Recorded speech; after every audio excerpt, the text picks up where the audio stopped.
오늘 또 계속해서 하이델베르그 요리문답서를 공부해 나가겠는데 오늘은 32문과 33문을 함께 공부해 나가겠습니다. 갈라디아서 4장 1절부터 7절까지 말씀을 먼저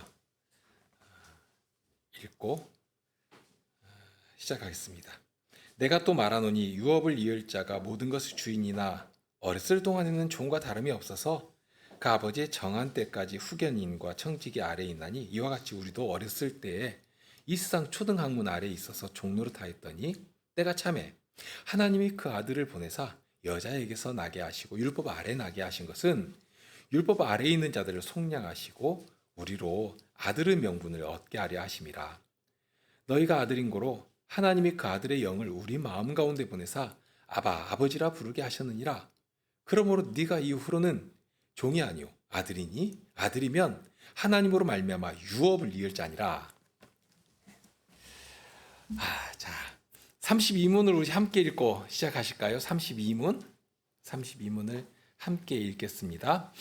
그런데 당신은 왜 그리스도인이라 불립니까?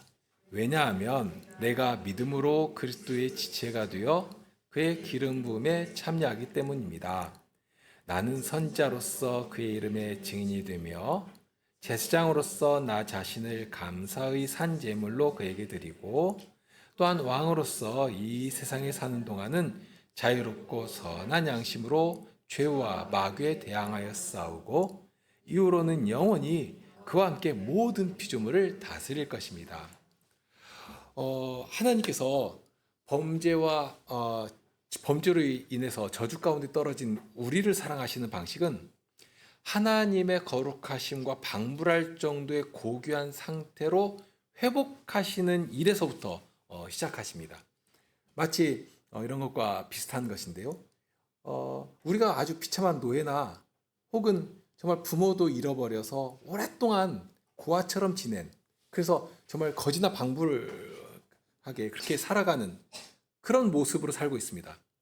그런 누군가에게 사랑을 보인다고 하면서 불쌍하니까 음식 나눠주고 옷 떨어졌으니까 옷이나 좀 던져주고 한다면 물론 그것도 참 좋은 일이기는 하겠지만 그것은 적어도 정말로 그 사람의 인격을 정말 고귀하게 여기고 존대하는 방식으로 사랑하는 것은 아닐 것입니다. 자선을 베풀 때 우리가 좀 주의할 부분이 그런 것인데요. 이 자선을 베푼다. 말 자체가 벌써 이렇게 내려주는 것이거든요. 내가 높은 자리에 있고 내가 이만큼 넉넉하니까 내가 너를 돌본다. 내가 너를 이처럼 가엾게 여긴다. 이렇게 어떤 수혜를 베푸는 것처럼 하는 그런 방식으로 자기를 나타내려고 하는, 그것도 사랑은 사랑이지만 그러나 그런 식의 높은 마음으로 하는 일이 참 많거든요. 자, 그런 것과 비교해서 이건 좀 다른 것인데요. 누군가를 정말로 사랑한다면 사랑하기 때문에 아예 그냥 내 양자로 받아버리는 것입니다. 집으로 들어와 살도록 하는 것이죠. 자녀와 다른 자녀와 아무런 차별 없이 그렇게 할 때 우리 집에 왔으니까 그렇게 아주 꾀지지하고 때가 막 그냥 덕지덕지 붙어있는 그런 몸부터 깨끗하게 씻기고 또 건강검진도 완벽하게 해가지고 무슨 혹시라도 부족한 거 건강 잃은 것 없는가 이렇게 집중해서 치료도 하고 그렇게 해서 건강한 몸도 회복시키도록 하고 또 옷도 그 집안의 어떤 명예에 합당한 그런 옷으로 탁 입혀주고 그런데 그렇게 겉모양 꾸며주는 거 참 좋지만 이제 그것만 전부가 아니라 이제 남아있는 정말 중요한 것이 있는데요. 그렇게 겉으로 드러나는 것은 치료해주고 입혀주고 먹여주고 하면 되는 것인데 문제는 습관에 관한 부분입니다. 습관에 관한 부분은 이것이 한순간에 되는 것이 아니지 않습니까?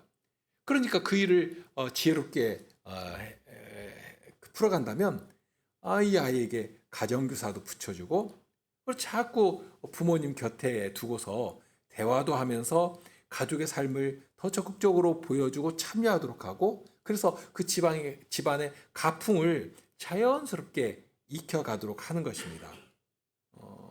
그런 것인데요. 자, 예수님께서 그리스도의 직분을 행하시는 가장 중요한 목표는 일단 우리를 구원해 내시는 것입니다. 죄에서 사망의 종처럼 살아가던 사망이 끌고서 죽음 아래로 던져버리는 것 아니겠습니까? 그렇게 그런 자리에서 건져내고 그러면서 그런 후에 우리에게 어떤 독특한 일을 이렇게 맡기시는데요. 무슨 일을 맡기신다고 하니까 자칫 우리가 없으면 그 일을 못하는 것인가 보구나 이렇게 생각할 수도 있는데 전혀 그렇지 않습니다. 그럼 왜 맡기시는가 하면 맡기신 이유는 하나님 나라에 그 거룩한 나라에 어떻게 보면 가풍을 익히도록 하시기 위해서 그 일을 맡기시는 것입니다. 하나님이 어떤 분이신가? 세상에 어떤 훌륭한 가문이 된다고 해도 가풍을 아주 중요하게 여기지 않습니까? 혼인을 해도 가풍을 보고서 하는 것인데 하나님의 자녀가 된다고 하면 그냥 살던 대로 그냥 살아도 저절로 뭐가 되는 것은 아닙니다. 자, 그 일을 그리스도께서 친히 하시는 것인데요. 먼저 그리스도의 사역을 앞서 행하시면서 그 사역에 우리로 동참하도록 하십니다. 우리를 이 땅에 두시고서 하늘에서 다스리시는 그리스도의 통치의 사실을 그리스도께서 당신의 권세로 하늘과 땅의 모든 권세를 가지신 분이시니까 그런 권세를 행하실 때 당신의 피로 값주고 사신 주의 백성들을 위해서 그 나라가 건설되고 전진하는 그런 일을 위해서 얻으신 그 권세를 행하시는 것입니다. 행하실 때 물질도 가져다 필요한 데에 사용하도록 하시고 또 주의 백성들에게 유임하셔서 사용하도록도 하시고 또 권력도 필요한 대로 가져다가 사용하도록도 하시고 또 역사까지라도 이렇게 움직이셔서 아주 절묘하게 하나님 나라의 능력을 나타내도록 주의 백성들이 그 가운데서 힘을 얻어 살아가도록 하시고 그러니 그렇게 세상의 권력이나 물질이나 권세나 이러한 것들도 필요한 자리에 두셔서 주의 백성들로 하여금 훈련받으며 그리스도의 사역에 동참하도록 해주신다는 것입니다. 자, 그 일을 위해서 우리 주님께서는 하늘 보좌에 앉으셔서 만유를 통치하시고 운행해 가시는 것입니다. 그리스도의 사람이라고 할 때는 바로 그런 자리, 주님께서 바라시는 그런 위치에 서서 살아가는 것을 말합니다. 그리고 그리스도께서 그리스도의 직분을 구원을 위해 사용한다 하고 했는데요. 우리도 그리스도의 사람이라면 그것이 우리의 첫째 사명이어야 합니다. 그래서 가장 먼저 예수님께서 분부하신 지상 명령이라고도 하죠. 무엇을 하라고 하셨는가? 내 증인이 되라 하고 하신 것입니다. 그래서 사도가 표방하고 나간 것처럼 복음의 증인으로 십자가의 복음만을 자랑하는 그 자리에서 출발을 하는 것입니다. 그러면서 하나님 나라의 백성답게 그리스도의 통치를 받는 사람답게 그런 사회를 이 땅에 형성하고 세상 속에 들어가서 하나님 나라의 문화를 그 땅에 이식시키며 우리 발걸음이 미치는 곳마다 어둠과 거짓과 불의와 이런 세상의 더러운 것들은 물러나고 그렇게 그 땅을 정복해가는 방식으로 살아가도록 하시는 것이죠. 우리 발걸음이 오래 머물러도 전혀 변화 없다. 아무렇지도 않고 세상과 똑같다. 우리가 오히려 동화되어 버린다. 그러면 이런 것들을 주님께서 두신 뜻이 사라지는 것 아니겠습니까? 그렇게 되어서는 안 되는 것이니까요. 자, 그 일을 하라고 우리에게 주님의 이름을 주신 것입니다. 그리스도라 하는 이름을 우리에게 주셔서 우리로 하여금 그리스도인이라 하는 이름으로 살아가도록 해주신 것이 아니겠습니까? 크리스티아노스라고 하는 그 이름을 우리에게 주신 것입니다. 그리스도께서 그런 이름을 주실 때는 그 이름을 주신 만큼 당신의 이름을 우리에게 딱 내어주신 만큼 기대하는 것이 있지 않겠습니까? 우리 이름을 다른 사람에게 이렇게 위임할 때도 기대하는 것이 있으니까 주는 것이지 그냥 아무렇게나 주는 것 아니지 않습니까? 그만큼 큰 기대가 거기 담겨 있는 것입니다. 자, 여기서 중요하게 생각해야 하는 것은 그리스도인이라고 할 때 우리가 그리스도의 사람이기 때문에 그리스도로부터 파생된 권리라, 그러니까 우리에게 있는 본유적 권리가 아니라 파생된 권리라 하는 부분입니다. 그렇기 때문에 우리가 그리스도에게 연결되어 있고 그리스도와 직접적인 관계 속에 들어있을 때에 그럴 때 비로소 이제 그리스도의 사람이라고 하는 이름으로 불릴 수 있다는 것입니다. 그러니까 철저하게 우리의 모든 권리, 권위, 자격 이것은 그리스도로부터 나오는 것이다. 이것은 아주 정말 중요하게 이렇게 딱 붙들고 있어야 합니다. 13주일에 나오는 내용도 그것과 동일한 원칙에서 진행하는데요. 다만 이제 이것은 그리스도인이라는 것과는 조금 다른 측면에서 다룹니다. 어떤 면에서는 하나님과의 관계를 조금 더 이게 직접적으로 다룹니다. 그리스도인이라고 하면 우리의 사명과 관련된 내용인데요. 13주일에 다룰 내용을 보면 그보다는 조금 더 개인적이고 또는 직접적인 하나님과의 관계를 다룹니다. 우리를 그리스도인이라 부르시기 전에 먼저 우리를 하나님의 자녀라 하고 불러주신다 하는 그 부분입니다. 자, 이런 표현, 하나님의 아들이라 하는 표현이 직접적으로 사용된 것은 오전에도 인용했습니다만 출애굽기 4장에 나옵니다. 이스라엘을 애굽에서 불러내실 때 하나님의 사랑, 하나님의 구원에 대한 열정 이런 것을 표현한 말이 용어가 뭐냐면 이스라엘이 나의 아들이다 또는 내 장자라 하는 표현을 사용하시거든요. 그래서 4장 22절에 보면 너는 바로에게 이르기를 여호와의 말씀에 이스라엘은 내 아들 내 장자라, 그러니까 아들이면서 장자라고 하고 있습니다. 그런데 이 장자라고 할 때는 거기에 또 자연스럽게 이렇게 따라붙는 생각이 하나 더 있는데요. 장자라고 하는 말은 유일하다 하는 말은 아니거든요. 장자라고 할 때는 그 다음에 이어지는 다른 자녀들이 계속 있기 때문에 그러니까 장자 아니겠습니까? 마치 추수의 첫 열매라고 할 때는 첫 열매가 있은 후에 계속해서 탐스러운 결실이 이어지기 때문에 첫 열매라고 부르는 것처럼 이스라엘을 당신의 아들로 구원해 내시면서 장자라 하실 때는 그 다음에 이어질 무엇인가를 생각하고 기대하도록 하시는 것이 있다 하는 것입니다. 그리고 무엇보다도 하나님의 자녀라고 하는 이 표현은 예수님을 통해서 완성되게 되는데요. 요한복음 1장 12절에 사도 요한이 이렇게 아주 기쁜 목소리로 복음을 전합니다. 영접하는 자, 곧 그 이름을 믿는 자들에게는 하나님의 자녀가 되는 권세를 주셨으니 이는 혈통으로나 육정으로나 사람의 뜻으로 나지 아니하고 오직 하나님께로서 난 자들이니라 하는 말씀을 하십니다. 그러니까 하나님의 자녀가 되는 권세를 주셨다. 이 권세라고 할 때는 이것이 당당하게 요구할 수 있는 어떤 권리로 주셨다 하는 그 말과 같습니다. 이 권리가 되는 것입니다. 그러니까 어떤 면에서 이런 예를 들 수가 있는데요. 예전에는 징표라고 하는 것을 이렇게 똥 나누어 가지고 서로 이렇게 나누어 가지는 그런 일도 있다지 않습니까? 그러니까 전쟁에 나가지고 아버지가 이제 군인으로 가는데 혹시 피난길에서 어떻게 될지 죽을지 살지 모르지 않습니까? 그런 집에 있는 부인과 자식들에게 어떤 징표를 딱 띄어가지고 주고 갑니다. 전쟁이 끝나고 그러니 이제 집도 사라지고 고향 땅도 사라져서 도저히 가족을 만날 수가 없었는데 오랜 시간이 흘러가지고 어떤 장성한 청년이 딱 그 징표를 들고 찾아온 것입니다. 제가 이 징표를 가지고 있다고. 그러면 다 커가지고 갑자기 나타난 자식이지만 그래서 그냥 한눈에 바로 알아보기는 어려울지라도 이 징표를 보면 무엇을 확신할 수 있겠습니까? 이가 내 자식이구나. 그 일을 위해서 준 징표니까요. 자, 그런 때 그렇게 찾던 아버지를 찾아서 아버지가 나에게 준 징표를 내밀면 그것은 아버지의 자녀라 하고 그 권리를 요구할 수 있는 징표가 된다 하는 것입니다. 분명히 잃어버린 자식이었는데 그런데 이제는 하나님께 나아가서 하나님의 자녀라 하는 권리를 주장할 수 있게 되었다. 그런데 무엇으로 그렇게 그런 권세를 주셨는가? 그 앞에 조건이 나오죠?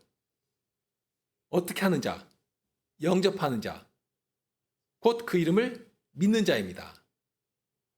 영접하는 자라고 했는데 다른 말로 표현하면 그 이름을 부르는 자라 하고도 말할 수 있겠죠? 예수님의 이름을 부르기만 하면 하나님은 당신의 약속을 틀림없이 기억하시고 그 약속을 들어주신다 하는 것입니다. 그래, 내 이름을 부르느냐? 그렇다면 틀림없이 너는 나의 자녀다. 내 자녀가 틀림없다 하고 받아주신다는 말씀입니다. 예수님의 이름은 그렇게 힘이 있습니다. 이 약속을 믿고 부르면 그럼 주님께서는 당신의 약속을 넉넉히 들어주시는 것입니다. 그 일을 위해서 예수님께서 이 땅에 오신 것 아니겠습니까? 모든 사람이 구원을 얻기를 바라시는 것이고 그래서 그 이름을 주신 것입니다. 다른 방법으로 하신다면 아무도 구원을 얻지 못하는 것이고 오히려 하나님의 저주 가운데 떨어지게 되는 것이지만 그렇기에 누구라도 구원 얻을 길을 여시고 그 이름을 주시고 그 이름을 주시려고 하나님의 유일하신 아드님 예수 그리스도를 이 땅에 사람으로 보내신 것입니다. 그리고 오셔서 모든 인생의 대표로 우리의 죄에 대한 책임을 모두 감당하신 것입니다. 예수님께서 부활하신 후에 하신 말씀을 우리가 잘 알고 있는데요. 요한복음 20장 17절에 하신 말씀인데 예수께서 이르시되 나를 만지지 말라. 내가 아직 아버지께로 올라가지 못하였노라. 너는 내 형제들에게 가서 이르되 내가 내 아버지 곧 너희 아버지 내 하나님 곧 너희 하나님께로 올라간다 하라 하신대. 예수님께서 십자가에서 구속의 일들을 다 마치시고 마침내 부활하신 처음에 하신 말씀입니다. 얼마나 이 말씀을 하고 싶으셨겠는가. 그 일을 위해서 십자가의 고난을 기꺼이 감내하신 것 아닙니까? 그러니 부활하시고 만나신 다음에 즉시 이 말씀을 하시는 것입니다. 이제 하나님을 아버지라고 부를 수 있는 그 권세를 제자들에게 주시는 것입니다. 자, 이제 나의 아버지를 너희 아버지라고 불러라. 내 하나님이 곧 너의 하나님이다 하고 주신 것입니다. 오늘 읽은 갈라디아 4장에 보면 이런 하나님 아버지 이름을 아버지의 또 다른 이름을 알려주시는데요. 6절에 보면 아버지라 부르게 하셨다 하고 말씀하십니다. 아시는 것처럼 이 아바라 하는 말은 우리말로 번역하면 그냥 아빠입니다. 아빠. 얼마나 친근하고 가까운 그런 칭호입니까? 아버지를 아주 가깝게 정말 어릴 때부터 아빠 품에 안기고 매달리고 그런 자식만이 부를 수 있는 그런 호칭을 우리에게 주신 것입니다. 실은 이 호칭은 누구만 쓰셨는가 하면 예수님께서 전용적으로 사용하신 호칭이거든요. 마가복음 14장 36절에 보면 예수님께서 십자가를 앞에 두고 마지막 기도를 하실 때 하나님을 그렇게 부르십니다. 하나님을 아버지라고 부르시거든요. 거기 보면 가라스대 아버지여 아버지께는 모든 것이 가능하오니 이 잔을 내게서 옮기시옵소서. 그러나 나의 원대로 마옵시고 아버지의 원대로 하시옵소서. 정말 간곡하게 그러게 하나님을 아버지라고 부르시면서 당신 앞에 놓인 이 잔이 얼마나 잔혹하고 얼마나 고통스러운 것인가. 그러니 하나님을 아빠라고 부르시면서 그렇게 간절히 그렇게 기도하신 것입니다. 그런 때에 부르셨던 하나님의 이름을 지금 우리에게 주신 것 아니겠습니까? 우리에게 주시면서 이제 하나님을 너희 아버지라고 불러라. 부를 때도 이렇게 친근한 이름 아버지라 불러라 하고 주신 것입니다. 이렇게 아버지라고 하는 이름을 주시면서 또한 예수님께서 우리에게 이런 말씀을 하십니다. 요한복음 14장 13절 이하인데요. 너희가 내 이름으로 무엇을 구하든지 내가 시행하리니 이는 아버지로 하여금 아들을 인하여 영광을 얻으시게 하려 함이라. 내 이름으로 무엇이든지 내게 구하면 내가 시행하리라. 여기 내게 구하라. 그러면 내가 시행하겠다. 그 예수님께서 하겠다 하는 말씀이신데요. 그런데 이제 다만 여기서 주의할 부분이 있습니다. 예수님의 이름으로 무엇이든지 구한다고 할 때 그렇게 할 수 있는 근거가 하나 있습니다. 바로 앞에 10절 이하에 예수님께서 하신 말씀이 있는데 나는 아버지 안에 있고 아버지는 내 안에 계신 것을 네가 믿지 아니하느냐. 내가 너희에게 이르는 말이 스스로 하는 것이 아니라 아버지께서 내 안에 계셔 그의 일을 하시는 것이라. 내가 아버지 안에 있고 아버지께서 내 안에 계심을 믿어라. 그렇지 못하겠거든 행하는 그 일을 인하여 나를 믿어라. 내가 진실로 진실로 너희에게 이르노니 나를 믿는 자는 나의 하는 일을 저도 할 것이요 또한 이보다 큰 것도 하리니 이는 내가 아버지께로 감이니라. 그러니까 이 말씀을 좀 이해가 쉽도록 이렇게 정리해 보면 예수님께서 이미 하나님과 이 아버지 아들의 그런 긴밀한 관계 안에 있으시니까 예수님께서 아버지 하나님의 뜻을 정말 하나도 남김없이 완벽하게 행하시는데 아버지께서 기뻐하시는 그 뜻 중심에 바로 우리를 사랑하시는 그 사랑이 있는 것이고 그리고 하나님의 그 사랑을 나타내시는 방식이 바로 우리에게 예수님의 이름을 주셔서 예수님의 이름으로 구원을 이루시는 그리고 구원을 우리 것으로 만들어 주시는 그 일을 예수님께서 이루시겠다, 시행하겠다 하시는 것입니다. 그러니까 달리 말하면 우리가 예수님의 이름으로 무엇이라도 구합니다. 그러면 하나님께서는 당신의 아들이신 예수님의 이름이기 때문에 우리가 부르는 그 이름이 예수님의 이름이기 때문에 마치 우리가 구한 것을 누가 구한 것처럼 들으신다는 말씀인가? 예수님께서 직접 구하신 것처럼 들으시고 이루신다 하는 그런 말씀이 됩니다. 자, 여기에서 아주 중요한 연결고리가 나오죠? 우리가 감히 어떻게 하나님께 구하고 하나님께서 마치 우리가 구하는 것을 예수님께 직접 구하는 것처럼 그렇게 들으신다는 말인가? 거기 정말 중요한 연결고리가 딱 가운데 있지 않습니까? 예수님이 계시는 것이죠. 우리의 중보자 예수님이 거기 계신 것입니다. 예수님께서 하나님의 아들이시기 때문에. 그런데 그 아들은 이미 하나님 안에 계시고 반대로도 동일하죠? 아버지께서 내 안에 계시다고 했죠? 예수님 안에 하나님께서 계시고 그런데 예수님께서는 그렇게 아버지와 함께 하시니까 하나님의 뜻을 알고 기뻐하시고 그 일을 어떻게 하면 온전히 이룰 수 있겠는가? 항상 생각하시고 정말 그 일에 모든 것을 집중하시면서 그러니까 이 땅에 오셔서도 오로지 아버지의 뜻을 행하시는 일에 당신의 모든 힘과 능력과 인생을 집중하신 것입니다. 그 결과가 무엇으로 나오는가? 우리가 예수님 안에서 하나님을 이제 아버지라 부를 수 있는 그 일이 이루어진 것입니다. 그러니 그런 예수님께 우리가 무엇이라도 구하면 그러면 그것이 하나님께도 아주 흡족하실 만한 아주 기뻐하실 만한 일이 되어서 그러니 예수님께서도 기뻐하시면서 우리가 구한 것을 내가 시행하겠다. 이제 그런 선순환이 계속해서 일어나게 된 것입니다. 예수님을 믿으니까 이런 놀라운 일들이 계속해서 일어나게 된 것이죠.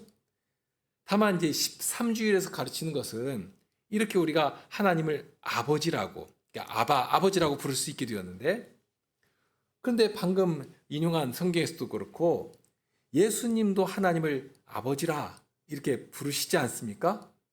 또 마가복음을 보면 하나님을 아버지라고 부르면서 기도도 하셨고요.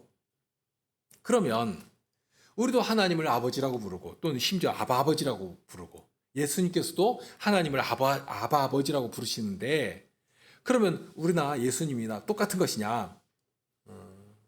같은 것이냐? 아무 차이도 없는 것이냐?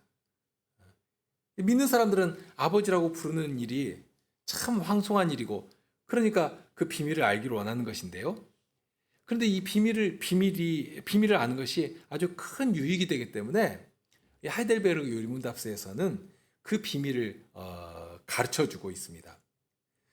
자칫 이런 신비에 담겨 있는 비밀을 사람들은 자기 지적인 욕구를 위해서 알아가려고 하는 일들도 많습니다. 사람들도 무엇인가를 아는 즐거움이 있지 않습니까? 어떤 지적 요구를 위해서 탐구하는 그런 식의 일인데요. 그런데 그런 데서 자칫 아주 어그러진 일들이 참 많이 일어나거든요. 그런 일이 없도록 아예 우리 하이델베르그 요리문답서는 그 일을 정말 하나님을 알아가고 하나님을 경배한 자로 우리 마음을 이끌도록 하기 위해서 가르쳐 주는데 33문에 그러한 차이를 이렇게 가르쳐 줍니다. 우리 33문도 함께 읽으실까요? 우리 역시 하나님의 자녀인데 그분을 왜 하나님의 독생자라 부릅니까? 왜냐하면 오직 그리스도만 본질로 하나님의 영원한 아들이시기 때문입니다. 우리는 그리스도로 말미암아 은혜로 입양된 하나님의 자녀입니다. 자, 여기 우리가 하나님의 자녀가 되어서 하나님을 아버지라고 부를 수 있게 되었는데 왜 예수님을 독생자라고 부릅니까? 하고 그것을 이제 생각하도록 합니다. 독생자라고 하면 일단 독자라 하는 말과도 같습니다. 하나뿐인 아들이라 하는 말이 되겠죠? 독생자라고 하는 것은 그런 뜻입니다. 그런데 독자라고 하면 아들만 떠오르는데 여기 독생자라고 하면 이제 그보다도 훨씬 의미가 강한 그런 단어입니다. 그러니까 아들이고 딸이고 구분하지 않고 오직 하나뿐인 아들이라, 그러니까 하나뿐인 아들이라 하는 그런 의미가 담겨 있는 말입니다. 그러니까 하나님께로부터 나신 유일하신 아들이라 하는 뜻이니까 그러면 예수님 외에는 없다 하는 뜻이죠. 그러니 이 말에서 자칫 오해가 생길 수 있습니다. 이제 우리도 이제 하나님의 자녀가 되었지 않습니까? 이제까지 전한 복음이 그것이니까요. 예수님께서 우리에게 하나님의 이름을 주시면서 아버지라 부르게 하셨고요. 그런데 왜 예수님을 독생자라고 부르는 것인가? 이게 무슨 의미인가? 우리가 하나님의 자녀가 된 일과 여기에는 어떤 관계가 있는 것인가? 이런 것들을 이제 생각하게 하는 것입니다. 이 33문에서 가르치는 것은 단순한 어떤 차이에 대한 것이 아니라 본질적으로 예수님은 얼마나 높은 분이신가 하는 그 사실을 이야기하는데요. 우리가 하나님을 아버지라고 부르는 것과 예수님께서 하나님을 아버지라고 부르는 것에는 대단히 큰 차이가 있다 하는 것을 가르칩니다.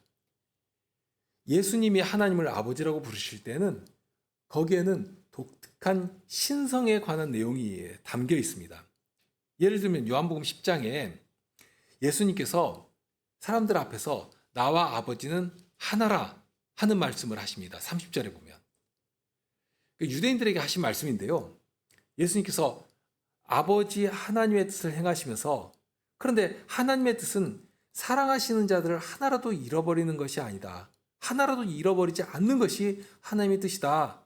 마치 필사적으로 자녀를 끌어 보호하시는 것처럼 정말 불이 나가지고 막 화염이 쏟아지는 그런 건물 속에 들어가서 자녀를 품에 안아서 자기 몸은 막 타들어가는지 어떤지도 모르게 정신이 하나도 없겠죠. 오로지 자녀를 품에 안고서 꺼내오는 것처럼.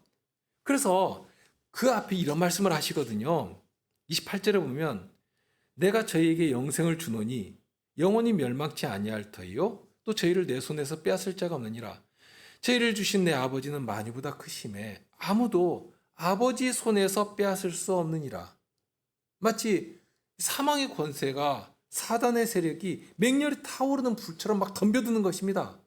그런 때에 주님께서 우리를 당신의 품에 꼭 안아주시고 정말 누구도 손대지 못하게 딱 감싸 안아주시고 건져내시는 것처럼, 그러니 아무도 아버지 손에서 빼앗을 수가 없게 되었습니다. 하나님이 얼마나 크신 분이신가. 정말 하나님이 크신 것이고 아버지의 구원의 능력이 크신 것이고 하나님께서 우리를 향하시는 그 사랑이 너무너무 크시니까, 그러니 아무도 빼앗을 수 없게 하신다. 결코 빼앗기지 않으신다. 그리고 그 중심에 하나님이신 예수님께서 계신 것입니다.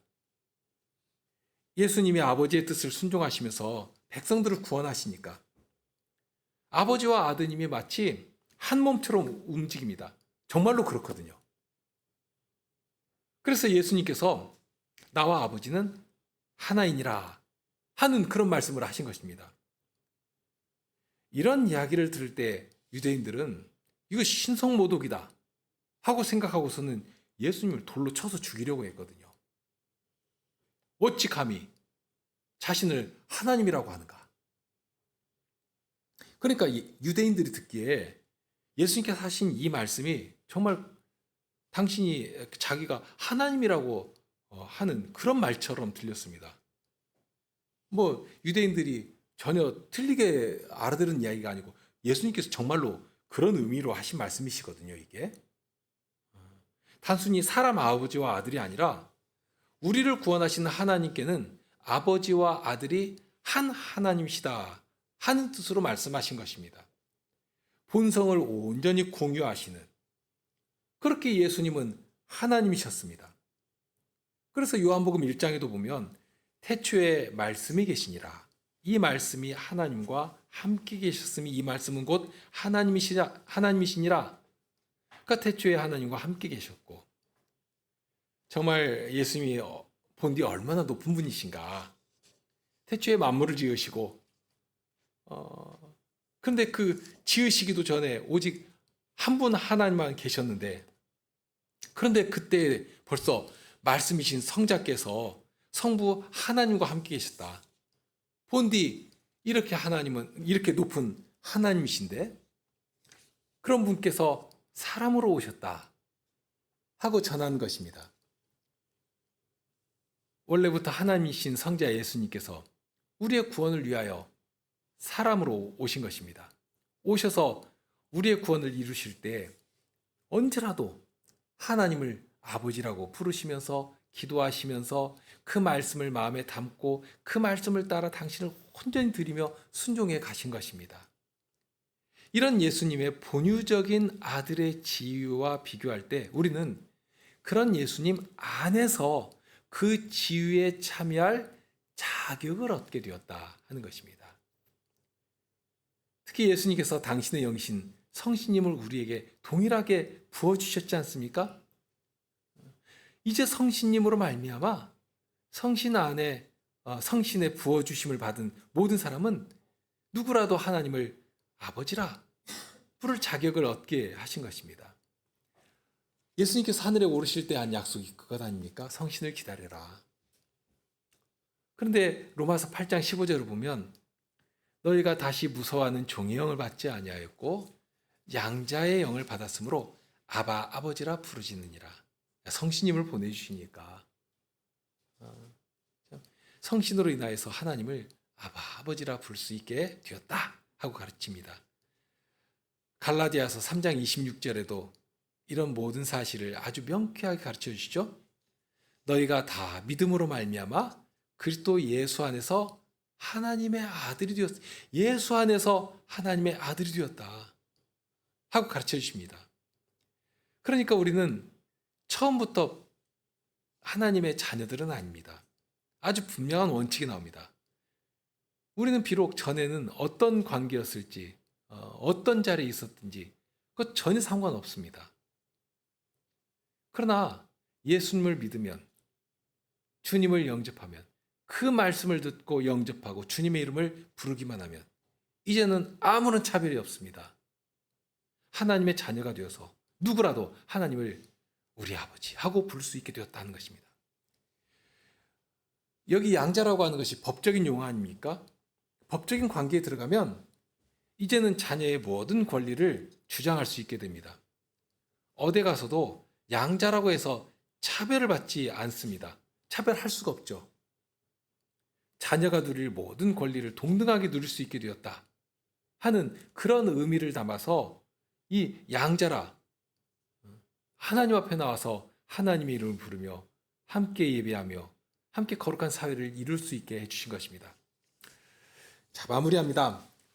하나님을 아버지로 부르시는 예수님께서 우리에게 예수님의 영을 보내주시고 부어주시고 예수님의 영으로 말미암아 예수님의 생명 안에 연합되게 해주셨습니다.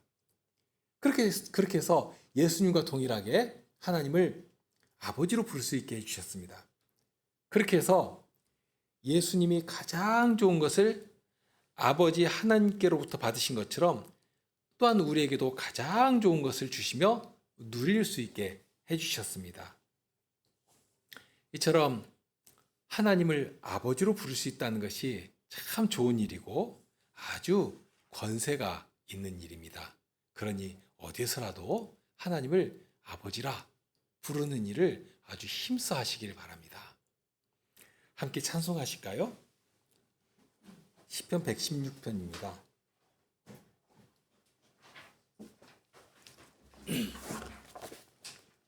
시편 116편 두 번째에 7절, 9절, 10절입니다. 7절, 9절, 10절입니다.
참 하나님께서 저희를 향하신 이 구원에 기여하신 은덕을 참 알면 알수록 너무 신비하고 저희가 감당할 수 없는 자격이고, 그런데 주님께서는 저희를 사랑하시며 주님의 뒤를 쫓아 주님의 이름을 나타내는 자들이 되도록 하여 주십니다.